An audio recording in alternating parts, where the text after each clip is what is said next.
వక్రతుండ మహాకాయ సూర్యకోటి సమప్రభా నిర్విఘ్నం కురు మే దేవా సర్వకార్యేషు సర్వదా.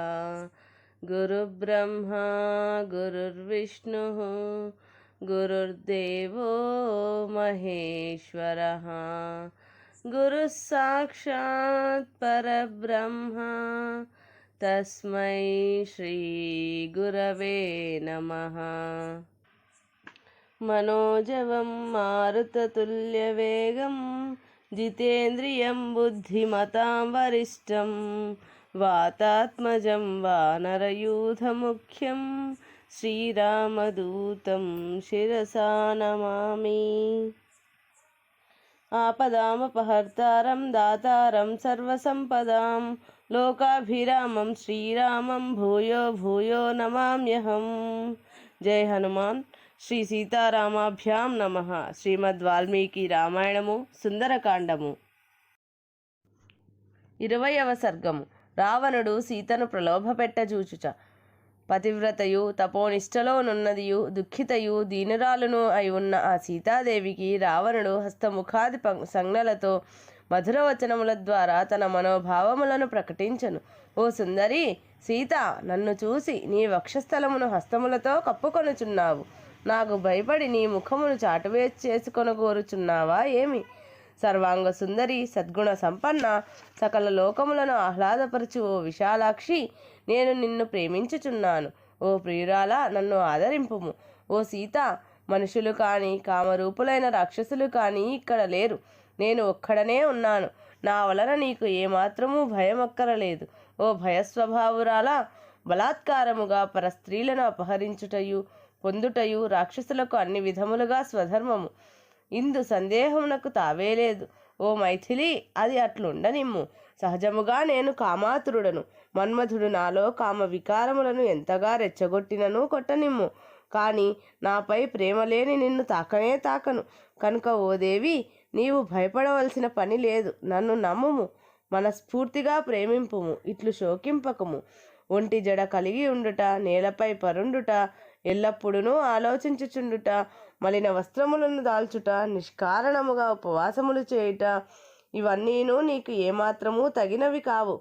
ఓ మైథిలి, నీవు నన్ను చేరి చిత్ర విచిత్రములైన మాలలు, చందనములు, అగరులు, అనేక విధములైన మేలి వస్త్రములు, దివ్యాభరణములు, శ్రేష్టములైన పానీయములు, తల్పములు, ఆసనములు, నృత్యగీత వాద్యములు మొదలగు వాటిని అన్నింటినీ పొందుము. ఓ సుందరి, నీవు స్త్రీలలో రత్నము వంటి దానవు. ఇట్లుండుట నీకు తగదు. తనువుపై సొమ్ములను ధరింపుము. నన్ను పొందియు నీవు సకల భోగభాగ్యములకు అనర్హురాలవు ఎట్లగుదువు? మనోహరమైన నీ యవ్వనము వ్యర్థముగా గడిచిపోవుచున్నది.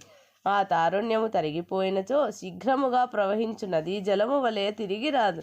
ఓ దర్శనీయ సుందరి, రూపశిల్పి అయిన బ్రహ్మ నిన్ను సృజించిన పిమ్మట తన సృష్టి రచనా కార్యమును చాలించననుకొందును. ఏలనన ఈ లోకములో నీకు సాటికాగల సౌందర్యవతి మరి ఒకతే లేదు కదా. ఓ వైదేహి, చక్కని రూపము, నిండు యవ్వనము గల నిన్ను పొందినవాడు సాక్షాత్తు సృష్టికర్త అయిన పితామహుడు అయినను సరే నిన్ను విడువడు. ఓ చంద్రబింబానన, నీ అవయవ సౌందర్య సౌభాగ్యములను తనివి తీరా చూచునప్పుడు ప్రతి అవయవ లాలిత్య దర్శనమునందును నా దృష్టి అచ్చటనే ఆగిపోవుచున్నది. ఓ మైథిలి, నీవు నా దానవగుము. నేను నీకు శత్రువునను, శంకను వీడుము. నేను ఆయా దిశల నుండి పెక్కుమంది యువతీమణులను తీసుకొని వచ్చి తిని.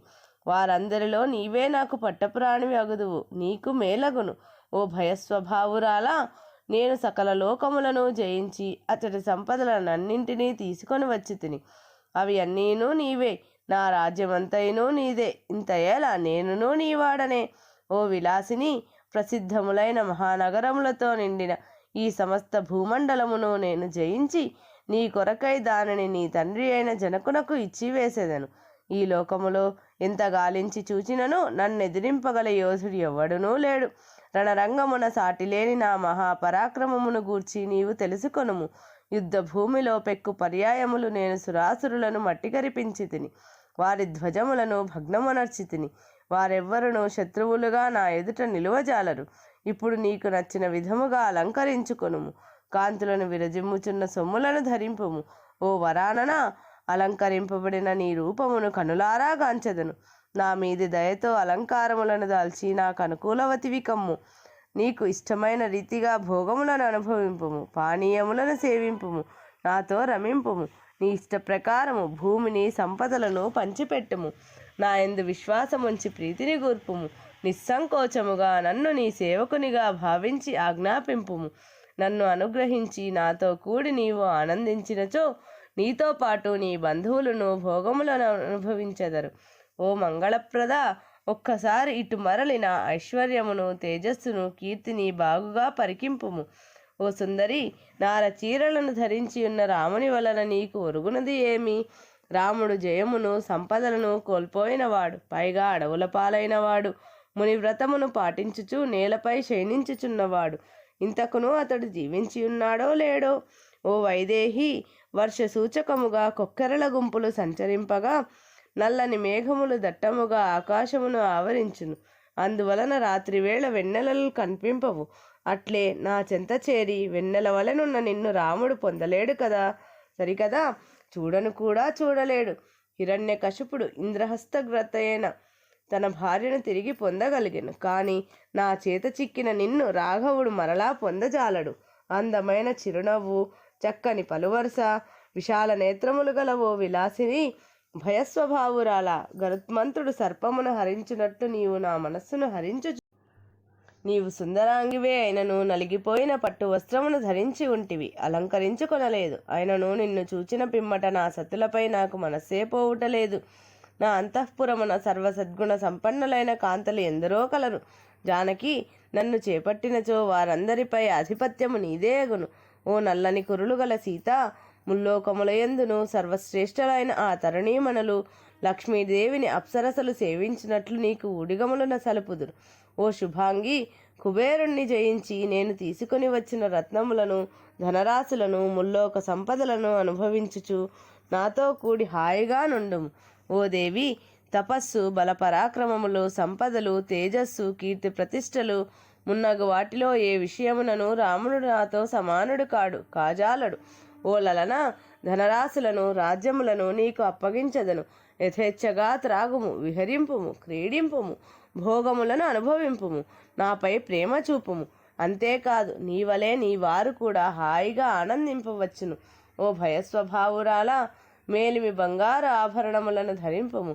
సముద్ర తీరమునందు బాగుగా పుష్పించి తుమ్మెదలు రాలి ఉన్న వృక్ష పంక్తులు గల వనములలో నాతో చేరి విహరింపుము. వాల్మీకి మహర్షి విరచితమై ఆది కావ్యమైన శ్రీమద్ రామాయణమునందలి సుందరకాండమునందు 20వ సర్గము సంపూర్ణం. 21వ సర్గము. సీత రావణునకు హితవు పలుకుట, అతనిని శ్రీరాముని ముందు కొరగాని వానిగనిగా చేసి మాటాడుట. భయంకరముగానున్న ఆ రాక్షసుని పాలకులను విని దీనురాలైన ఆ సీతాదేవి దీనస్వరముతో ఆర్తితో నెమ్మదిగా ఇట్లు ప్రత్యుత్తరమిచ్చిచ్చెను. సుందరాంగి అయిన సీతాదేవి దుఃఖార్తయ్యై ఏడ్చుచుండెను. వణుకుచు జాలిగొల్పు స్థితిలో ఆ సాధ్వి తృణమునే బ్రహ్మాస్త్రముగా చేసి కాకాసురునిపై ప్రయోగించిన తన పతినే ధ్యానించుచు ఒక గడ్డి పరకను అడ్డుగా నుంచుకొని ఆ స్మేరముఖి ఇట్లు పలికెను. ఓ రావణ, నీ మనస్సును నా మీద నుండి తొలగించి నీ కాంతలపైకి మరల్చుము. పాపకర్ముడు సుసిద్ధిని ఆశించుట యుక్తము కానట్లు నీవు నన్ను ఆశించుట తగదు. నేను ఉత్తమమైన జనకుని వంశమున పుట్టిన దానను, పవిత్రమైన రఘువంశమున మెట్టిన దానను, ఏకపత్ని వ్రతుడైన శ్రీరామచంద్రుని భార్యను, పతివ్రతను. నీచమైన ఇట్టి అకృత్యము నా వలన కానే కాదు అనుచు ఉత్తమ సాధ్విగా వాసికెక్కిన వైదేహి రావణుని ఎడ నిర్లక్ష్యముతో అతనిని లెక్క చేయక ఇట్లు వచింపసాగెను. నేను పతివ్రతను, శ్రీరామచంద్రుని భార్యను, నీకు భార్యను కాజాలను. చక్కని ధర్మదృష్టిని కలిగి ఉండుము. సత్పురుషుల నియమ జీవన విధానమును చక్కగా పాటింపుము. ఓ నిశాచర, నీ భార్యల వలనే ఇతర సతులు కూడా రక్షింపదగిన వారని గ్రహించుచు నీకు నిన్నే ఉపమానముగా చేసుకొని నీ భార్యలతో రమింపుము. తన భార్యల యందు సంతృప్తి పడక చపల స్వభావముతో ఇంద్రియ చాంచల్యము గల నికృష్ణుని పరవనితలు పరాభవము పాలు చేసెదరు. ఈ దేశములో సత్పురుషులే లేరా? ఉన్నచో నీవు వారిని అనుసరించుట లేదు కాబోలు. నీ బుద్ధి పెడదారి పట్టుట వలననే నీవు సదాచారమునకు దూరమైతివి. నీవు వ్యర్థముగా ప్రణయ ప్రలాపములను కావించుచున్నావు. సత్పురుషులు సదుపదేశములను ఇచ్చినను రాక్షసులకు పోగాలము దాపూరించిన ఉన్నందున వక్ర మార్గము పట్టిన నీకు ఆ హితవచనములు చెవికెక్కుటలేదు. అవినీతి పరుడును జితేంద్రియుడు కానివాడును ఆయన రాజు పాలనలోని నగరములు రాష్ట్రములు ఎంతగా సస్య సమృద్ధములైనను అవి పూర్తిగా నశించియే తీరును. అట్లే సకలైశ్వర్య సంపన్నమైన ఈ లంకకు నీవు రాజగుట వలన నీ ఒక్కని అపరాధ కారణముగా అతి త్వరలోనే తప్పక నశించి తీరును. ఓ రావణ, దూరదృష్టి లేని పాపకర్ముడు తాను చేసిన అపరాధముల ఫలితముగా చావు దెబ్బలకు లోనగును. అప్పుడు అతనిని చూచి ఎల్లరనూ సంతోషింతురు. పాపివైన నీవును నశించినప్పుడు నీ వలన ఇడుముల పాలైన వారు మంచియే జరిగినది ఈ దుష్టునకు ఇట్టి దురవస్థ పట్టవలసిందే అని అనుకొనుచు మిక్కిలి సంబరపడుదురు. ఎట్టి ధనాశలకు కానీ ఐశ్వర్యాది ప్రలోభములకు కానీ నేను లొంగెడిదానను కాను. సూర్యుని నుండి కాంతి వేరు కానట్లు శ్రీరాముని నుండి నేను వేరు కాను. జగన్నాథుడైన శ్రీరాముని భుజము గౌరవాదరములకు పాత్రమైనది. అట్టి భుజమును తలగడగా చేసుకొనినట్టి నేను ధన్యాత్మురాలను. ఇప్పుడు ఎవరో మరియొకరి భుజమును ఏ విధముగా ఆశ్రయింతును? వేదవ్రత స్నానకోత్సవమును ముగించుకొనిన వాడై అనగా నియమములను పాటించుచు వేదాధ్యాయమును ముగించుకొనిన వాడై ఆత్మజ్ఞాని అయిన బ్రాహ్మణునకు వేద విద్యా సంపద వలె నేను అయోధ్యాపతి శ్రీరామునకు మాత్రమే భార్యగా తగినదానను. ఓ సాధు రావణ, వనములో సంచరించు ఆడు ఏనుగును గజరాజుతో చేర్చినట్లు దుఃఖార్తనైన నన్ను శ్రీరామునితో చేర్చుము. ఓ రావణ, నీవు దుర్మరణము పాలు కాకుండా నీ రాజ్యాధికారమును సుస్థిరముగా నిలుపుకొన కోరుకొనుకున్నచో మహాపురుషుడైన శ్రీరామునితో సఖ్యము చేయుటయే యుక్తము. శ్రీరామచంద్రుడు ధర్మజ్ఞుడుగా శరణాగత వత్సలుడుగా మిక్కిలి వాసికెక్కినవాడు. నీవు బ్రతికి ఉండదలచినచో ఆయనతో మైత్రిని నెరుపుటయే క్షేమము. శరణు కోరిన వారిని అనుగ్రహించునట్టి ఆ స్వామిని నీవు ప్రసన్నుణ్ణి చేసుకొనుము. నీవు జితేంద్రియుడవై నిర్మల మనస్సుతో నన్ను ఆయనకు అప్పగింపుము. ఓ రావణ, నేను నుడివిన రీతిగా నన్ను శ్రీరామచంద్ర ప్రభువునకు సమర్పించినచో నీకు మేలు కలుగును, లేనిచో నీకు మరణము తప్పదు. ఇంద్రుడు ప్రయోగించిన వజ్రాయుధమైనను నిన్ను ఏమీయూ చేయజాలక వదిలిపెట్టవచ్చును. యముడు సైతము నిన్ను చాలా కాలం వరకు విడిచిపెట్టవచ్చును. కానీ జగత్ప్రభు అయిన శ్రీరాముడు ఆగ్రహించినచో నీ వంటి వానిని చంపుట తథ్యము. ఇంద్రుడు ప్రయోగించిన వజ్రాయుధము యొక్క భయంకర ధ్వని వలె భూమి ఆకాశములను దద్దరిల్లజేయి శ్రీరాముని ధనుష్టంకారమును నీవు త్వరలోనే వినగలవు. మంచి కణుపులు గలవియు బుసలు కొట్టుచున్న మహాసర్పముల వలె నిప్పులు గ్రక్కుచున్నవియు రామలక్ష్మణ నామాంకితములైన దివ్యములైన బాణములు శీఘ్రముగా ఈ లంకానగరముపై పడగలవు. రామలక్ష్మణుల రెక్కల బాణముల పరంపరలు ఈ నగరమునందంతటనూ పడుచు రాక్షసులను తనుమాడగలవు. రవ్వంతయూ చోటు లేకుండా అవి లంకను కప్పివేయగలవు. మహాపరాక్రమశాలి అయిన శ్రీరాముడనడి గరుత్మంతుడు రాక్షసులనడి సర్పములను అయినతేడు నాగులను వలె వేగముగా నిర్మూలింపగలడు. శ్రీ మహావిష్ణువు త్రివిక్రముడై 3 అడుగుల చేత అసురుల నుండి మహైశ్వర్యములను హరించి వేసినట్లు శత్రు సంహారకుడైన నా భర్త నన్ను నీ నుండి శీఘ్రముగా తీసుకొని పోగలడు. ఓ రావణ, ఖరదూషణాది రాక్షస బలములు శ్రీరాముని చేతిలో దండకారణ్యమున మట్టిగరిచినవి. వారందరూ హతులగుటచే జన్మస్థానమున నీ అధికారమును కోల్పోయితివి. అనగా నీ సేనా శిబిరములలో ఒకటి కూలిపోయినది.